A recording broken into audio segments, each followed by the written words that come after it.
Hola, ¿qué tal están? Introducción a la fenomenología.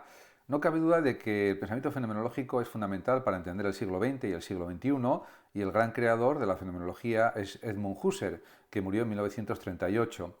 Tuvo una vida larga y dedicada pues, a la matemática, a la filosofía, y realmente la fenomenología es la descripción de la conciencia, de los fenómenos de la conciencia, de la percepción, del recuerdo, de la memoria, en ese sentido también de la imaginación, de la fantasía, independientemente de lo empírico, cómo la propia conciencia aprehende o capta las propias cosas reales, los objetos reales, cualquier objeto de la realidad, las situaciones, las experiencias, cómo las aprehende internamente la conciencia.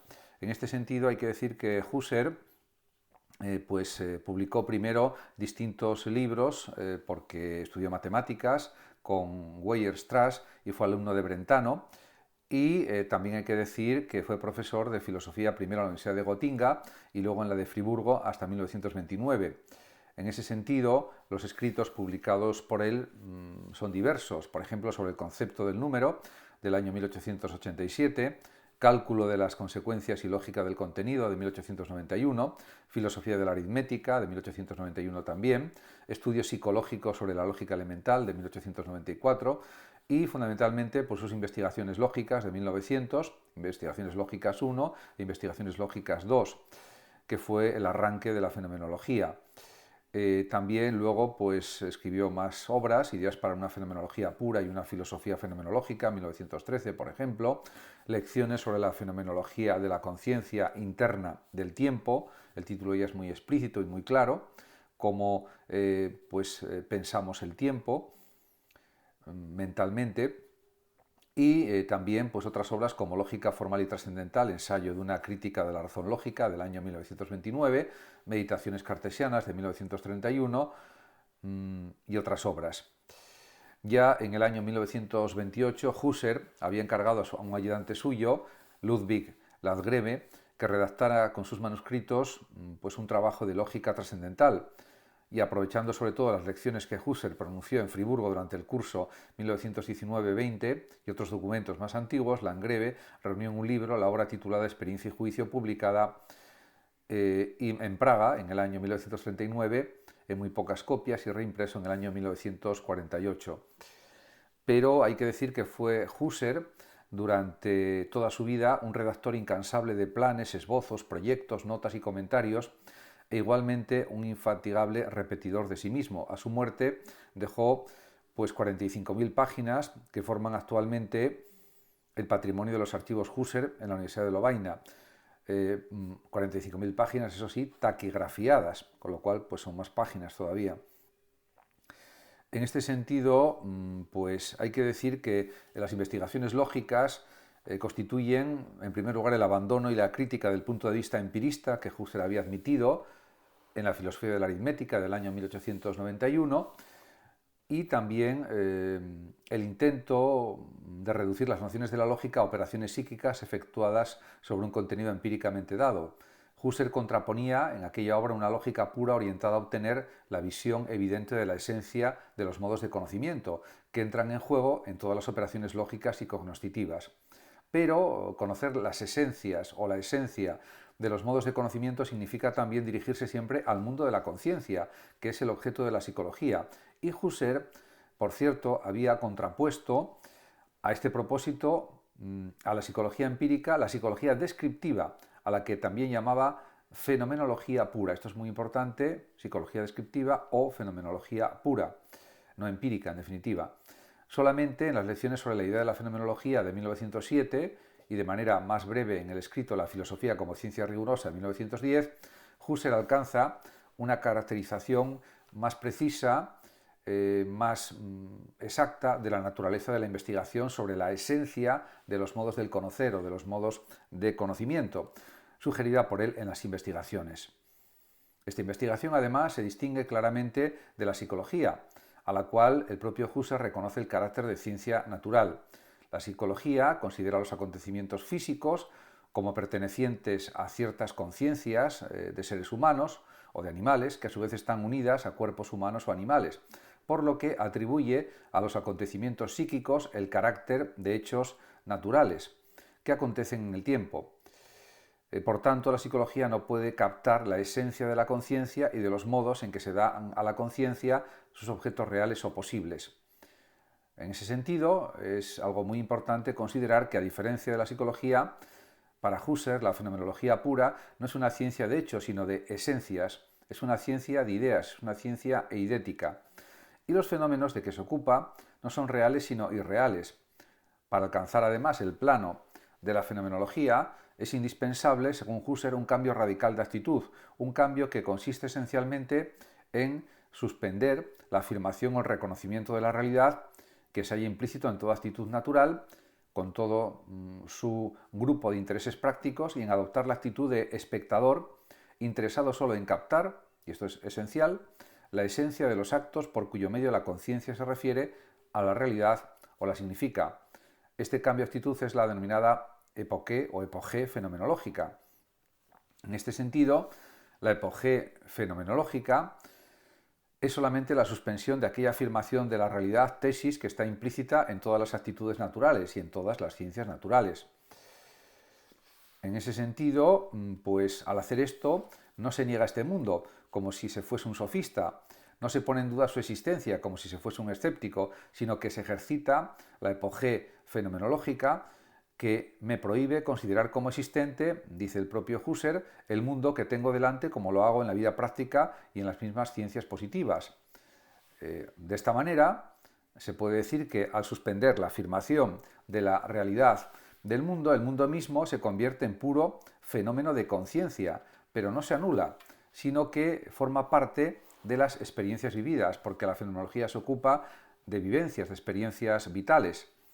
En estas experiencias vividas, Husserl distingue un aspecto subjetivo constituido por los actos que tratan de, aprehender el objeto, por ejemplo, percibir, recordar, imaginar, fantasear, suponer, etc., llamado noesis, del aspecto objetivo, que sería lo percibido, lo recordado, lo imaginado, etc., que recibe el nombre de noema.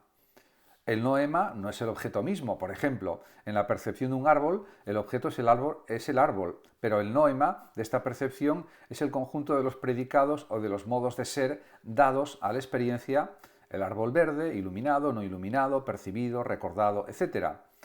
En este aspecto, el objeto constituye el polo alrededor del cual se orientan y se agrupan los noemas de la experiencia vivida. Además, no en todos los noemas se da o está presente el objeto en persona. El sentido de un noema puede permanecer vacío, esto es, no realizado, en el sentido de ser carente de objeto correspondiente. Cuando el objeto se presenta, por ejemplo, en una percepción, se tiene la intuición en la que se da la cosa adecuadamente, es decir, está presente en persona. Con la intuición está también unida o vinculada la evidencia. Según Husserl, intuición, evidencia y verdad coinciden también. Estas consisten en la visión directa del objeto y se caracterizan por la presencia real y efectiva del objeto mismo. Pero hay que decir que además la intuición presenta no solo objetos materiales o cosas reales, sino también objetos ideales que tienen una existencia diferente o distinta. Por ejemplo, categorías lógicas, esencias materiales o también sensaciones, sentimientos, etc. Las admite Husserl como objetos ideales que se dan en la experiencia vivida de forma similar o análoga, aunque no idéntica, a la manera como se dan las cosas sensibles a la percepción. En este orden de cosas, Husserl identifica la razón misma con la evidencia, afirmando que son racionales todas las posiciones reducibles a una evidencia originaria. O dicho de otra forma, toda demostración lleva a la conciencia de algo que se da en forma evidente. Pero desde la perspectiva de Husserl, no todas las experiencias vividas ni todos los elementos de las mismas tienen carácter intencional, y a veces contienen elementos que no tienen este carácter y se les denomina iléticos, como por ejemplo el color, el sonido, el contacto, que no se deben confundir en ningún caso con los correspondientes elementos de las cosas, color, dureza, etc. Elementos iléticos son también las emociones del dolor, del placer, de la excitación, etc., y los momentos sensuales en la esfera de las tendencias. Además, no todos los actos intencionales tienen un significado puramente cognoscitivo o cognitivo. Los predicados de valor y los emotivos pertenecen igualmente al ser del mundo y no se reducen a estados puramente subjetivos. Por ejemplo, el carácter propio de un objeto amado o querido consiste en el ser dado en una intuición de amor que es irreducible a la representación teórica. Y en todo acto valorativo, en todo acto de valoración, está presente el elemento objetivo intencional también. En cuanto al yo, pues hay que decir que la interpretación de la relación entre sujeto y objeto en términos de intencionalidad abre la puerta al realismo. Como el sujeto que intenciona el objeto no viene a ser con ello parte del objeto, así también el objeto intencionado no viene a ser en cuanto tal parte del sujeto. Sobre esta estructura de la intencionalidad se apoyan las corrientes realistas de la fenomenología, en especial la de Mignon y la de Harman. Esta misma estructura se encuentra también en la base del método fenomenológico, tal como lo entienden Scheler, Heidegger y otros existencialistas. Se puede decir que para Husserl la intencionalidad de la conciencia no agota la esencia de la conciencia, porque la conciencia es verdaderamente una corriente sobre todo de experiencias vividas, de vivencias en definitiva. Y la intencionalidad es solamente el carácter o la forma de estas experiencias. De ello se sigue que tales experiencias no son objetos intencionados como las cosas de la percepción, sino que son dadas o precisamente vividas en forma inmediata, original e indudable, que hace de ellas la esfera del ser absoluto. Hay por tanto un privilegiamiento o una forma de privilegiar pues la conciencia, y aquí también se puede observar el cartesianismo de Husserl. Este, a partir de las lecciones sobre la idea de la fenomenología de 1907, ha presentado siempre su doctrina como una especie de nueva propuesta y un desarrollo profundo y coherente del cogito cartesiano. Además, Husserl denomina percepción inmanente a la percepción que la conciencia tiene de sí misma, de sus propias experiencias, y la contrapone a la percepción trascendente, y esto es muy importante, que la conciencia tiene de las cosas. La percepción de las cosas, percepción trascendente, la percepción de la conciencia, percepción inmanente. Y además, en la percepción inmanente, la percepción misma y lo percibido forman una unidad inmediata que es la de una sola y concreta cogitatio. En cambio, en la percepción de las cosas, en la percepción trascendente, la cosa es dada en la forma de apariciones múltiples, que, aunque renovadas o repetidas, nunca adecúan la cosa misma, por más que ésta se halle presente en persona. En este aspecto, se puede decir que la realidad de la cosa es pues siempre una realidad presuntiva, de la que se puede dudar, y que exige pruebas o confirmaciones. En cambio, es imposible dudar del ejercicio de la experiencia vivida. Dice el propio Husserl, aunque mi corriente de conciencia no resulte afectada sino en medida restringida, aunque sea desconocida en las partes ya disfrutadas o todavía por venir, sin embargo, lanzando la mirada sobre mi vida fluyente, en su presente efectivo, y captándome a mí mismo como puro sujeto de esta vida, necesariamente afirmo yo soy, esta mi vida es, yo vivo, pienso.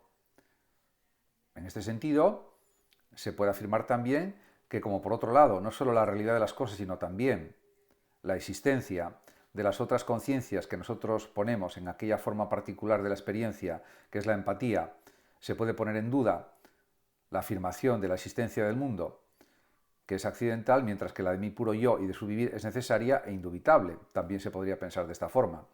De este modo, la epogé crea una singular soledad filosófica en la que no conservan ya su validez las distinciones del yo ni del tú y el reconocimiento de una comunidad de sujetos iguales.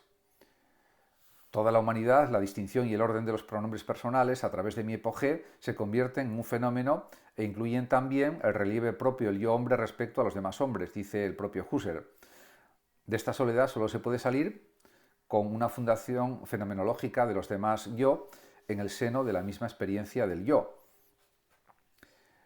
En este sentido, en los discursos de París, las meditaciones cartesianas y el segundo volumen de las ideas, se contiene la exposición analítica de este punto de vista que Husserl llama del idealismo trascendental.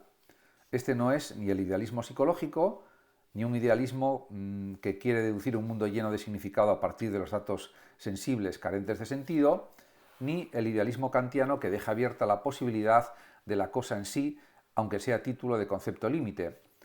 en realidad es un idealismo que consiste en la autoexposición de mi yo en cuanto a sujeto de conocimientos posibles, realizado en la forma de una ciencia egológica del yo sistemática, teniendo en cuenta todos los sentidos existenciales posibles para mí como yo, y que por lo tanto no se contrapone al realismo, porque es la exposición del sentido de todo tipo de ser que yo, el ego, puedo pensar, y en especial del sentido de la trascendencia que la experiencia me da realmente, de la naturaleza de la cultura, del mundo en general. En otros términos, es la manifestación o revelación sistemática de la misma intencionalidad constitutiva. Y Husserl, en estas cuestiones, no duda en emplear la misma terminología de Fichte. El yo es tal con respecto a sí mismo, es para sí mismo y en sí mismo constituido. El yo puede también ser frente a uno o varios otros yo, constituir un objeto para ellos y ser por ellos captado, experimentado, etc. Pero está también constituido por sí mismo y tiene su propio mundo, ambiente, constituido como un no yo, como conjunto de puros objetos que están solo constituidos por un yo, pero no son como tales constituidos en sí mismos como lo es el yo. En cuanto al mundo de la vida, se puede decir que el único dominio del análisis fenomenológico es la intencionalidad de la conciencia, pero la intencionalidad no agota, según Husserl, la esencia de la conciencia.